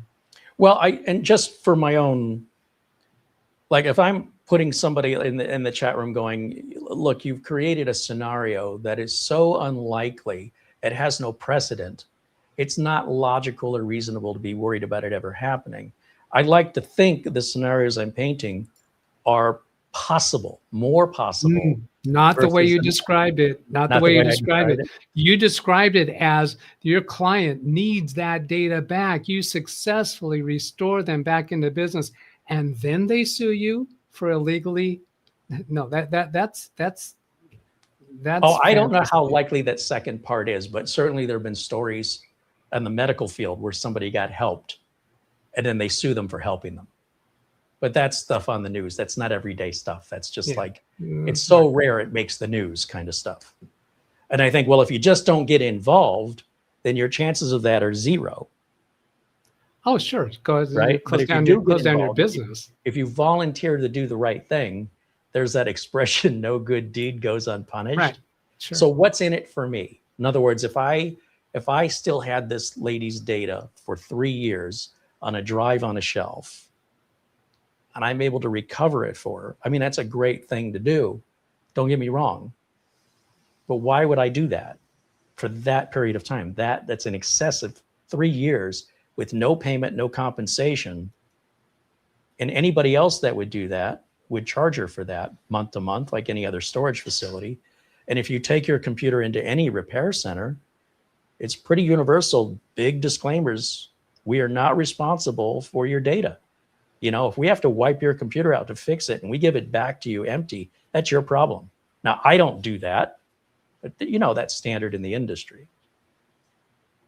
It's standard in the retail Yeah. industry, not business support. No, well, that's a different, and this is a retail customer. This isn't a business customer. Yeah, well, It's a like lady when with a laptop. you take a computer into a Best Buy or something like that to their repair desk, yeah, they all do that. John Downey is giving me in my ear. Ask Carey, doesn't he keep backup of all his clients? No, he's just told us he doesn't. Well, I think there's an important distinction here, which is a customer that reaches out to me on a break fix, right? They're not on a maintenance contract. Not a maintenance. Yeah. If there's a maintenance contract, then part of the maintenance contract falls on my responsibility. That's part of what they're paying me to do on that maintenance contract, is to ensure that they're always going to be up and running no matter what happens, whether it's a virus or a fire or a theft or a pissed off employee that just deletes everything because they're angry. I can recover those customers 100%, no data loss. But a customer I haven't heard from in a year and a half says, do you still have the backup you made when you worked on my computer a year and a half ago? I haven't talked to them since. They're not a regular customer, like I vaguely remember them. I have a lot of those customers that come and go. Snowbirds that come in, you know, they come into Phoenix for the wintertime. They leave, go back to Iowa or wherever they're from in the summertime. And if they have a problem in the summertime, they see somebody in their summer state. And if they are here during the wintertime, then I see them and I don't know. So there's so much I can do. And the work is piecemeal, so the pay is piecemeal. And if they want, don't get me wrong, if a customer asked me, could you make a backup for me and store it so that I'm held accountable for it? We could bill for that. But would I do it for free? I think that's what it comes down to, is at some point, I'm just going to have to keep buying more and more storage. Yeah. And then I'm going to have a hard time finding what I'm looking for. Now, I need to put in a little piece here. When I'm routinely make an image backup, it's not for the purpose of having something here in case there's a problem down the road. That is typically that I want an image backup before I do whatever I'm about to do, because I don't know what it is about that computer that might be about to blow up. So I want to have a way to get back to the way it was when it came in here. Now I'm charging for that time. I'm charging for that processing. So in that sense, I'm charging for it. Now then, once it's on my drive, it sits there. It doesn't cost me any money. It doesn't cost me any time. It would actually take me more time to go find it and delete it. Having the number of drives on hand that it takes to accommodate that is not a problem. That's not a pain point for me. So I'd rather have it and not need it than need it and not have it. Yeah. I just want to get paid for it. Well, I feel I got paid for it when I made the backup because I'm charging for that. Well, I don't charge processing enough time. Maybe I got to raise my rates. Also you're not specifically charging every time. No, that's true. It depends on your client, and I do. I'm very meticulous about that. I just want. I want to be able to help my client. So if I'm going to help you now, I hope I'm going to help you again at some point, that you're going to come back and give me more business. And if this is that important of a piece of software, it's in everybody's best interest to get that installer. Find a way to get it. Well, yeah, and that still is on my agenda. Yeah. When I see something that where does this come from? How do we get it under those type of scenarios? But I'm not going to go through the longer process and charge them more for building their computers now, just so that I have all of that process established and documented. I mean, yeah, I see the point of that too, because it depends on the relationship with the client, right? Yeah. And I'm with you on that 100%. I agree. In the chat room, Dave, who was it? Leadman70 says, what about HIPAA laws? So most people don't know what HIPAA is. They think they know what it is, and they actually have no idea. A lot of people can't even spell it right? A lot of people think it's like hippo with an A instead of an O, but it's 2A. Anyway, if you look up what that stands for, the Health Insurance Portability and Affordability Act has nothing to do with anybody that doesn't work in hospitals. In other words, if you're a doctor or a nurse or you work in a hospital, then you would need to be HIPAA certified. If you're HIPAA certified, you have to follow HIPAA laws. I'm not HIPAA certified. I don't know if you are, Doug, but I'm not. Those laws don't apply to me because I was never licensed for that kind of work. So if a doctor were to hire me and what I'm doing is violating HIPAA laws, that is the doctor's thing to deal with, not mine. So that's why, for me, HIPAA laws don't really matter. I'm not the one that would get punished. Now, FINRA laws, when we deal with the financial stuff, that's a different scenario altogether. But a lot of people think HIPAA applies to everyone, and it absolutely only applies to people certified in HIPAA, and that's going to be your medical workers, and they don't get a choice. And it's the medical worker's job to protect their customers' data. And if the medical worker gives a computer to a technician that's not HIPAA certified, that has customer data on it, and as a result of that, that customer data gets out, it's not the technician that's to blame. It's the person who let that technician work on it that's going to be held accountable, and the parent company that they work for.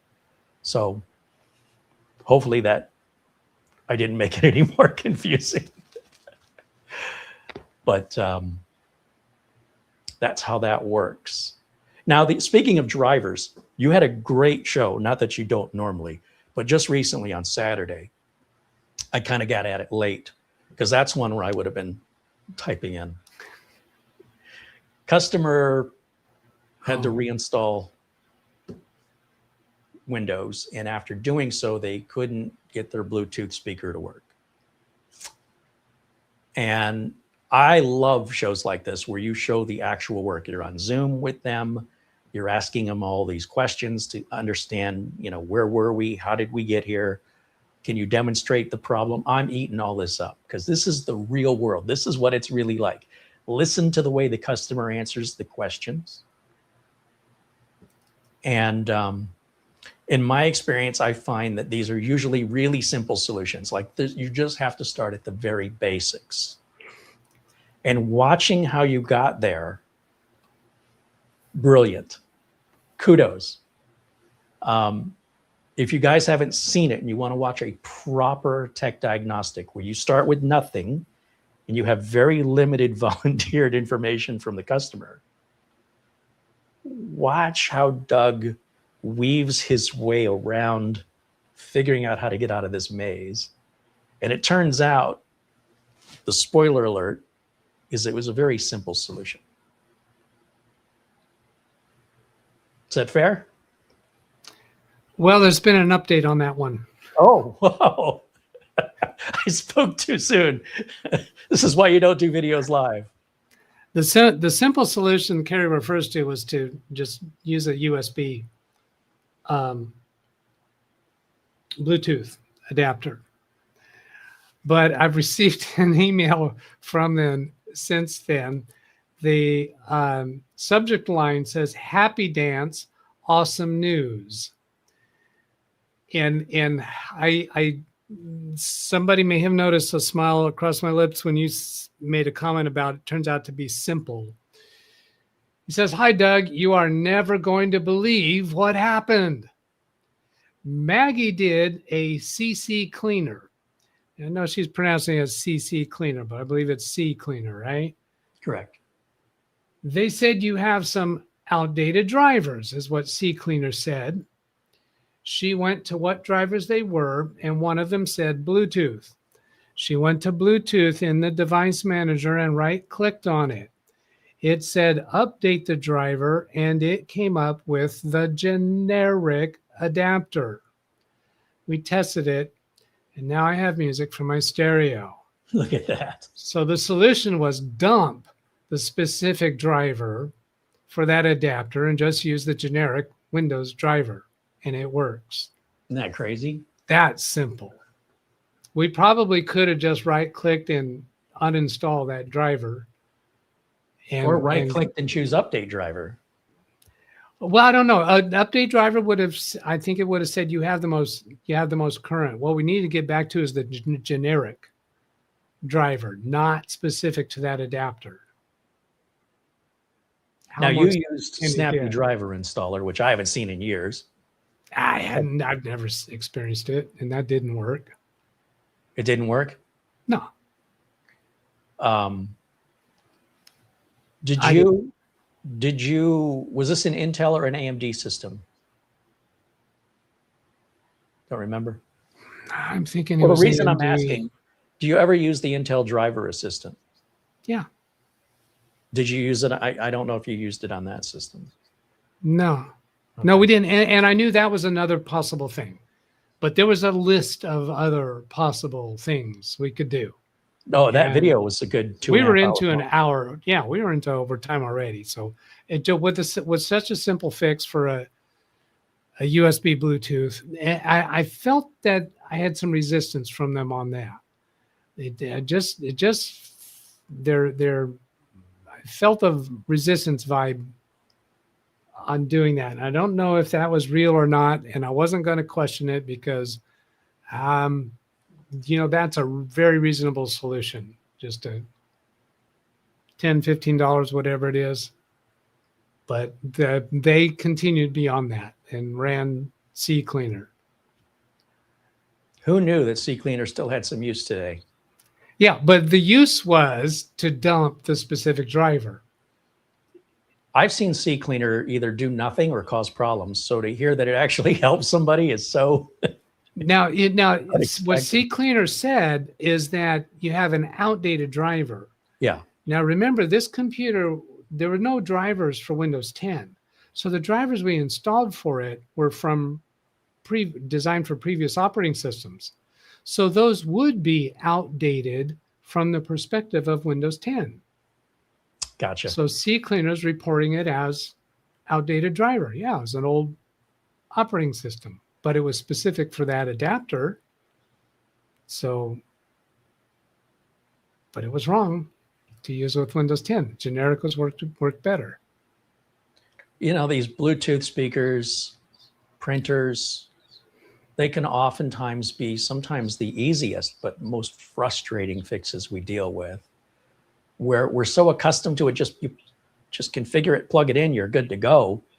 We've gotten a little spoiled where, especially on an older machine that maybe requires kind of an older process, you may be more likely to encounter an older fix. So there you go. I loved it. I thought that was great. Do more of those. Well, that was supposed to be the whole thrust of this channel. That's what I wanted it to be. I don't get enough requests. Yeah. And so when I saw an email coming in from Jim and Maggie Lance, I said, "Oh, okay." And I read it and I said, "Hey, do you want to do another?" I actually did respond to them a couple times on email, giving them some tips. I said, "Well, if that's not working, do you want to come on the show again on Saturday?" And they said, "Yeah, that'd be great." And they were very, very apologetic. "We don't want to bother you. We don't want to." I said, No, that's what this show is supposed to be about. I don't get enough people here for that. So please don't feel like you're imposing at all. No, I think it's great. Yeah, but I've given up trying to make that work because it just hasn't worked. So now I got this new thrust of focusing on trying to attract Windows support providers. And I came up with that term. I don't know that that's an industry term anywhere. I did not want to say IT pros, because IT pros can be programmers, people work in a corporate environment, they're in the security department, or they're in the networking department, or they do this or that. And that's really not the audience that I want to attract. What I want to attract is the audience of Windows support providers, people who are supporting other people either for pay or for appreciation on Windows related issues. But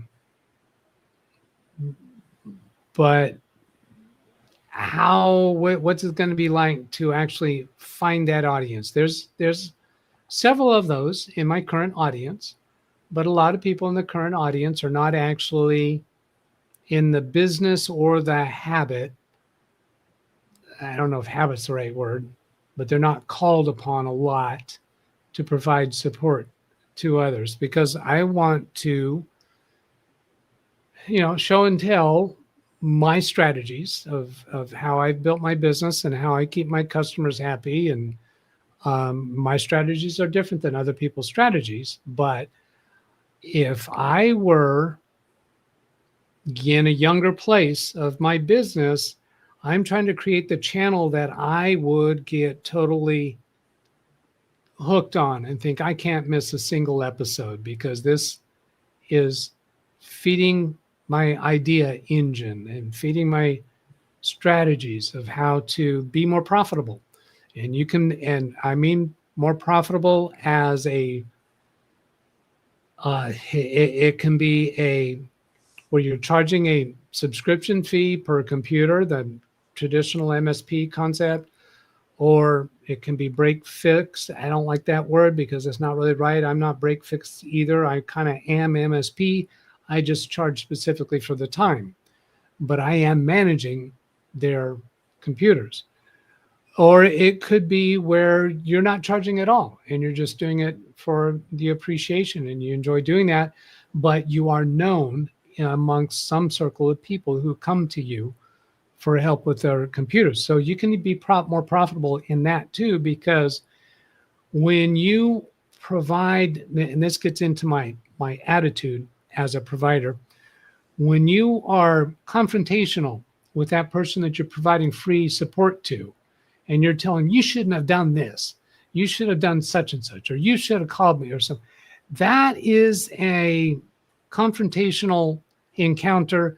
That person is not going to enjoy that encounter. They're not going to want to tell other people to come to you. Maybe you don't want other people to come to you, but that's wouldn't be the type of viewer that I'm trying to attract anyway. So my strategies of how to deal with clients who have done something they shouldn't ought to have done, and let them walk away from the experience feeling good about themselves, good about you, and wanting to refer you to somebody else and solve the problem as a bonus. That's the kind of thing that I'm turning my focus to, instead of just trying to fix. Now, the fixes are still very important, because like what I do with Jim and Maggie was I was demonstrating how I interact with the clients and how I talk with them. So I still want as much of that as I can possibly get. But I've let go of trying to be able to do all the shows as a remote connection. I'd like to be able to do that, but it doesn't happen. So I'm just curious if during that show they said to you, we don't think you're right. We don't think that that buying a USB Bluetooth adapter is the right solution, and we're not okay with it. How would you respond to that? Like that challenge, like someone's asking you for help, yeah, then they're telling you you're wrong. All How right. is that a customer you even want? Well, there have been customers. Have there been customers like that? I mean, I've had problematic customers, but there wasn't that line that they were doing. If they were saying that, I would continue the conversation with him. Now, in the case of last Saturday, I would have said, would you like to continue this next week? Because yay, I've got more client interaction going on. Yeah. So I'd be okay with that. If I'm doing this for one of my paid clients, I'll go ahead and have that conversation with them. Of course, they already know that I'm billing them my time. And in my business clients, nobody would ever say that about a $10, $15 adapter. They more likely would say, well, hey, why didn't we do this earlier? And in the case of what we did on Saturday, yeah, it would have gone that way a lot earlier than what we did. Actually, in the case of what we had on Saturday, we wouldn't have been there because they're just the way they did that old equipment. They bought his 10 or 15-year-old laptop never was designed for Windows 10. And now Windows 10 is out of support. And when his hard drive crashed, he reinstalled Windows 10, but he had bought that from a refurbisher who probably had spent tons and tons of time finding the drivers to make that computer work. Now, maybe they didn't, in the case that what we know now is that the generic driver worked. Yes. Let me. Sorry, go ahead. Nah, I probably made my point. I'm not sure. Well, I see the clock ticking down, and I wanted to just paint a scenario for you because I want to know. I want to play a little game called What Would Doug Do? All right. Customer calls me out of the blue, don't know this person, heard of me somehow. Maybe they saw my videos. I have a laptop I need repaired. Retired. I'm familiar with tech stuff, but I'm kind of not as sharp as I used to be. You seem like you know what you're doing. Is this something you can do for me? Say, well, what is it? Well, it's a 10-year-old Dell machine, or it's 8 years old. I go, I'll tell you right now. I mean, you live an hour away. I'm going to need the machine here. I'm not going to drive an hour there and an hour back, and then an hour to return it and an hour back without a significant amount of money that I would rather personally see you put into a new machine. I think, you've gotten all these years out of it. Probably best to just, if I were you, I would just replace it. See, I'm a terrible salesman. No, I really like this computer. I don't want to get rid of it. I'm willing to drive it out to you, and I'll drive back and I'll pick it up. I go, but yeah, if you have any problems after I'm done with it, then how am I going to help you? I mean, if it's remote access, that's not a problem. But if it's something wrong with it, we're too far apart for me to go out and do a free service call, and you'd have to drive it back again. It just doesn't seem like it's a good fit. Like if I were you and you really want this to work, I would find somebody closer to you to work on it just for the support, because I live up to a certain level of expectation that I hold myself to. Well, I'm not going to hold you to that. I really want you to work on it. So against my better judgment, I say, okay, he drops it off. I fix it. I return it. He picks it up. And he says, my upload speeds are really slow. Well, do you remember, Doug, the killer networking card issue? Yeah, right. Well, this Dell is a Dell XPS, which was pretty pricey. And that's why I was like, yeah, they didn't just buy any old computer. This was an expensive high-end computer. So being 8 years old, maybe it is worth fixing. That was kind of, once I had that additional information. And sure enough, my greatest fear, what I was worried about, is exactly what happened.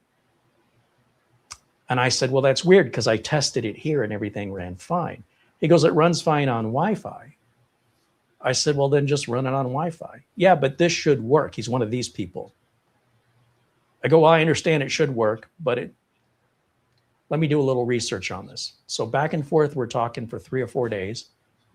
We finally figured out there's some kind of weird driver we're setting. I can't remember what it was anymore. And it fixed it. I go, the next thing that happens to this computer, I wouldn't continue putting any money into it at this point. This is what I was trying to discourage you from, this very scenario. And here we are. It's exactly what I said could happen. And it's going to happen again. And I don't know when, but I promise you're going to revisit this exact same problem. So if I were you, if you really want to solve this once and for all, go on Amazon, buy a $15 USB to network interface cable. Don't use that killer work anymore. And this problem will be nipped in the bud forever. Because, well, we got it working. So, all right, fast forward a year. This guy calls me. He sounds familiar, but I don't remember him. He starts describing the computer and the problem. Okay, so once again, this is what I foreseen. This is exactly what I told you was going to happen. I told you you were going to run into another problem. It's again the killer network card. He goes, yeah, just do what you did last time. I go, look, now, I'm not withholding information from you. It took 4 days of research for me to figure that out, and I don't want to do that again. He's not paying me anything. He's calling me for free support. I said, look, if you want to drive it back down here and go through another repair, and that distance between us makes that very discouraging, I'm happy to look at it. But if you're asking me to put the same fix in we did a year ago, I don't remember it. I'm going to have to start all over again. But I will tell you the same thing I told you last year. If you just go on Amazon and buy the USB adapter for $15, it'll be at your door tomorrow. You'll fix this problem forever. Yeah, but it should work. It was working. And the only reason it's not working now is because of the Windows 11 update. And I'm like, it doesn't matter what the reason is. There's always going to be another reason. It's going to keep breaking if we're able to fix it. See, I'm getting really upset because he's not listening. He wants what he wants. And I'm like, well, then pay me for it. And he's like, well, just tell me what you did last time. It's been a year. Holy crap, this thing's now another year older. And when we fix it, you're just going to have another reason that's probably going to happen sooner where it's going to bite you again. I go, look, I said, it's not that I don't want to help you, but I'm giving you the answer over and over. I told you the answer last year. Why are you so resistant? Why won't you? What is it? Is it the $15? I'll go and spend the $15 and have it shipped right to your front door just so we don't have to have this conversation again. I'll spend the money. And he just doesn't really directly answer my question. He just says, well, I know that this worked and I know there was a fix for it. I go, it's not worth it. It might be worth it to you. I said, you can spend 3 days on this if you want to. I can't, unless you want to pay me for that. And I don't think you want to. How would you have handled that? Because it obviously was not a good conversation for either one of us. Yeah, the way I handle that is I go look up their invoice because it tells what the problem was and how I fixed it. Yeah, I didn't. So that reminds that because I document the things that I do. So that would be an easy thing to do. When I start with a relationship with a client, I explain I charge $115 an hour, and my time starts at the beginning of our phone call, ends at the end of our phone call, or at the beginning of an on-site visit, and stops at the end of it, or at the beginning of a remote session and the end of a remote session. So when somebody calls me, they know I'm on the clock. So I think that would have prevented somebody like that unless they really want it and are willing to pay for it. If they want it that bad, they're willing to pay for that, I'll go down that road with them. But I am able to go back and find what it is that I did. I also keep records in Microsoft OneNote, and I also have various recording or pictures of things that I do. So I do keep ways that I can go back to it. And now with the recent, 1 year or more with the AI techniques that I use, I can find the solution that way again pretty well too. So there's a few things down there, but what I don't get into is the scenario of me feeling upset at them the way that you're just describing. And really the reason why I can do that is because I know I'm getting paid. Yeah, I'm on the clock right now and you're not. So yeah, if I weren't getting paid, I would be feeling those same emotions. So this service call was documented. This was after the computer was delivered and there was a problem. It was then covered under warranty. And I tried some things and they didn't work. We went over this for 3 days. And I guess where I dropped the ball, and you're absolutely right. I mean, if I had documented it, once I figured out, I didn't know if I figured it out. It was just like, let's see if he calls again. And then he just never called again. So I guess whatever the last thing was I did, fixed it.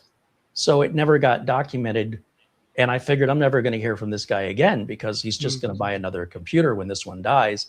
And he lives clear across town. And I was right in the sense that I've never seen or heard from him for any other business. He wants more warranty work. He thinks he's going to call me. Yes. Oops. Time. What? So no, it's definitely a good reason to bill people, when they're calling. So I guess I'm doing it to myself. All right. I promised Doug we're going to end at 3:00 right on the dot. And here we are. And again, I can't thank you enough for joining me. I really enjoy these conversations, these back and forths, and sharing our stories. And check out Doug's show Saturdays. What time do you start? 11 a.m. Pacific time. So 11 a.m. Pacific, that's 1 p.m. No, 2 12 p.m. For you? For Eastern.